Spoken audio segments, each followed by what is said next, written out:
ತಂತ್ರಜ್ಞರ ಅಭಿಪ್ರಾಯ ಪಡೆದು ಮಾಡಬೇಕಾಯ್ತು. ಪಾಪ ಹುಡುಗ ಎಣಸು ಇನ್ನ ಅನುಭವ ಇಲ್ಲ. ನಾನು ಅಂತ ಮಾತಾಡೋಕ್ಕೆ ಇಡೀ ಪ್ರಪಂಚ ಎಲ್ಲಿದೆ ಅಂತ ಅಂತ ಇನ್ನೂ ಗೊತ್ತಿಲ್ಲ. ಅವ್ರಿಗೆ ಟನಲ್ ಬೇಡ ಯಾರು ಹೇಳಕ್ಕೆ ಊಹಿಸಿ ಎಲೆಕ್ಷನ್ ನಿಂತ್ಕೊಳ್ಳೋಕೆ ಹೇಳಿ ಅಲ್ಲಿ ಹೋಗಿ ಸೆಂಟ್ರಲ್ ಮಿನಿಸ್ಟರ್ ಹೋಗಿ ಸೆಂಟ್ರಲ್ ಮಿನಿಸ್ಟರ್ ಹಾಕ್ಬಿಟ್ಟು ಇಲ್ಲ ಪಾರ್ಲಿಮೆಂಟಲ್ಲಿ ಅಂತ ತಂದ್ಬಿಟ್ಟು ಒಂದು ರೆಸಲ್ಯೂಷನ್ ಮಾಡಬೇಕು. ಟನಲ್ಲೇ ಬೇಡ ಈ ಪ್ರಪಂಚ ದೇಶದಲ್ಲಿ ಅಂದ್ಬಿಟ್ಟು ಒಂದು ರೆಸಲ್ಯೂಷನ್ ಮಾಡಬೇಕು.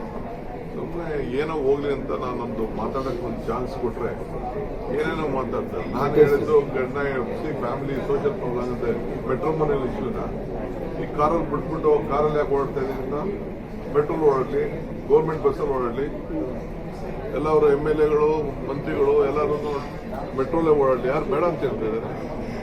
ಆಟೋ ರಿಕ್ಷಾಲೇ ಓಡಾಡಲಿ, ಪಬ್ಲಿಕ್ ಟ್ರಾನ್ಸ್ಪೋರ್ಟಲ್ಲೇ ಓಡಾಡಲಿ, ಕಾರ್ ಹಾಕ್ಬೇಕು.